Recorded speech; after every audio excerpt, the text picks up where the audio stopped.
যেটা সরকারের নির্দেশনায় ইন্টারনেটটা একবারে গোড়া থেকে শাটডাউন করে দেওয়া হয়েছে। সেই জন্য দেখা গেছে কোনো আইজি অপারেটর নির্দিষ্টভাবে কিছু বলতে পারেনি। প্রথমত হচ্ছে কি দেশের বাইরে থেকে যে ইন্টারনেট ব্যান্ডউইথটা আসে সাবমেরিন কেবলের মাধ্যমে, তো সাবমেরিন কেবলের মাধ্যমে আমাদের দুইটা সাবমেরিন কেবল অপারেটর একটা, কিন্তু দুইটা সাবমেরিন কেবল, একটা ল্যান্ডিং স্টেশন হচ্ছিল গিয়ে কক্সবাজারে CME-4 আর দ্বিতীয়টা হচ্ছিল গিয়ে কুয়াকাটাতে CME-5, যেটা অপারেটর হচ্ছিল গিয়ে BSCCL, Bangladesh submarine cable company limited. আচ্ছা, দ্বিতীয়টা হচ্ছিল গিয়ে ইন্ডিয়া থেকে 6টা ITC operator, international terrestrial operator, 6টা অপারেটর ইন্ডিয়া থেকে ব্যান্ডউইথ আমদানি করে। এনাদের কাজ হচ্ছিল গিয়ে IIG 36টা IIG-কে ইন্টারনেট গেটওয়ে অপারেটর যারা ওনাদেরকে ব্যান্ডউইথটা প্রদান করে থাকে। IIG অপারেটর ISP অপারেটরকে ব্যান্ডউইথটা প্রদান করে। ISP অপারেটর প্রান্তিক পর্যায়ে ইন্টারনেটটা প্রদান করে থাকেন।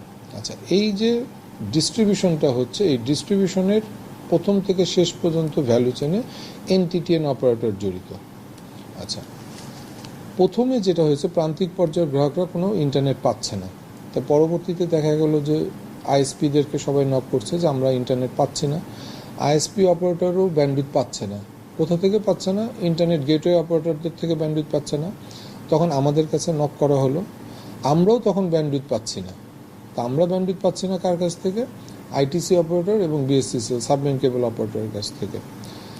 তো প্রথমে একটা চিন্তা করা হয়েছিল কি আমাদের কোনো টেকনিক্যাল ফল্ট হয়েছে কিনা, কিংবা অন্য কোনো ধরনের ডিডস অ্যাটাক হচ্ছে কিনা, কিংবা অন্য কোনো ধরনের সাইবার সিকিউরিটি থ্রেটের জন্য এটা হচ্ছে কিনা।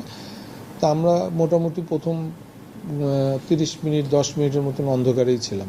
তারপরে আমরা জানতে পারলাম যে আমাদের আপস্ট্রিম BSCCL এবং ITC অপারেটর ব্যান্ডউইথটা টোটালি শাটডাউন করে দিয়েছে। আচ্ছা, ওনাদের সাথে কল সেন্টার থেকে যোগাযোগ করা হলো যে ব্যান্ডউইথ আমরা পাচ্ছি না, কারণটা কি? ওনারাও তখন সঠিকভাবে বলতে পারলো না। তা আমরা মোটামুটি ইন্ডাস্ট্রিতে যেটা জানতে পেরেছি অথেন্টিকেটেড আনঅথেন্টিকেটেড বিভিন্ন সোর্সের মাধ্যমে, যেটা সরকারের নির্দেশনায় ইন্টারনেটটা একবারে গোড়া থেকে শাটডাউন করে দেওয়া হয়েছে।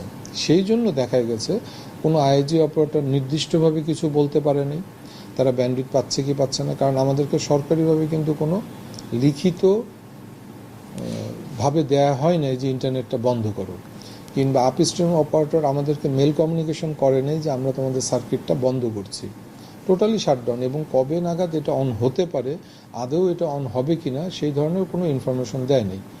তারই ফলশ্রুতিতে দেখা গেছে আমরা আইজি অপারেটর ISP-কেও সেভাবে জানাতে পারছি না, ISP অপারেটরও গ্রাহককে জানাতে পারছি না। মানে এটা টোটালি সরকারের একক সিদ্ধান্তে ইন্টারনেটটা বন্ধ করে দেওয়া হয়েছিল, যেটা পরবর্তী তখন আমরা অনেক কিছু বলতেও পারিনি, স্বাধীনতা সেইভাবে ছিল না। তাই আলহামদুলিল্লাহ এখন তো আমরা অনেক কিছু সাহস করে বলতে পারি নতুন সরকারের জন্য। এটা এককভাবে একক সিদ্ধান্তে ইন্টারনেটটা বন্ধ করা হয়েছিল। আচ্ছা, মানে IIG হচ্ছে বাংলাদেশের কন্টেক্সট থেকে চিন্তা করলে আপনার হচ্ছে সাবমেরিন কেবলের পর একটা বড় হাব, যেখান থেকে আমরা ইন্টারনেট পাচ্ছি বাসা বাড়িতে থ্রু আউট দ্য ISP আর NTT। কিন্তু দিন শেষে যখন এরকম একটা মব তৈরি হয়, তখন আপনাদের অবস্থানটা পরিষ্কার করার জন্য কারেন্ট উপদেষ্টাদের সঙ্গে বসতে হয়। নাহিদ ইসলাম যে ছেলেটা এখন উপদেষ্টা হিসেবে আছে, আপনারা চেষ্টা করেছেন কিনা তার সঙ্গে কথা বলতে, এই বিষয়গুলো তুলে ধরতে, যেহেতু সে চাচ্ছে যে পুরো বিষয়টা জানতে? আচ্ছা, গতকালকে ওনারা জয়েন করেছেন, অফিস শুরু করেছেন, মিডিয়ার মাধ্যমে জেনেছি, এবং আজকে উনি ICT মন্ত্রণালয়ের ICT বিভাগেও গিয়েছেন। আমরা আমাদের অ্যাসোসিয়েশন থেকে চেষ্টা করছি যে ওনাদের সাথে আমরা একটা গোল টেবিল করতে পারি কিনা। এখানে একটু হচ্ছিল কি আমরা আসলে মুভ করতে যাচ্ছি থ্রু আউট BTRC, এবং BTRC-তেও গতকালকে কিছু অস্থিরতা ছিল, হয়তোবা নতুন চেয়ারম্যান মহোদয় আসতে পারেন কিংবা বর্তমান চেয়ারম্যান মহোদয় থাকতে পারেন। এই সিদ্ধান্তটা হওয়ার পরে আমরা BTRC-র মাধ্যমে মাননীয় উপদেষ্টাকে অনুরোধ করব যে আমাদের অ্যাসোসিয়েশন এবং ইন্ডাস্ট্রির যারা স্টেক হোল্ডার আছে এবং থিঙ্ক ট্যাঙ্ক যারা আছে ওনাদের সবার সাথে বসার জন্য আমরা লিখিতভাবে অনুরোধ করব, এবং আমরা আশা করছি হয়তোবা আগামী সপ্তাহের মধ্যে মাননীয় উপদেষ্টার সাথে আমরা মত বিনিময় করতে পারবো।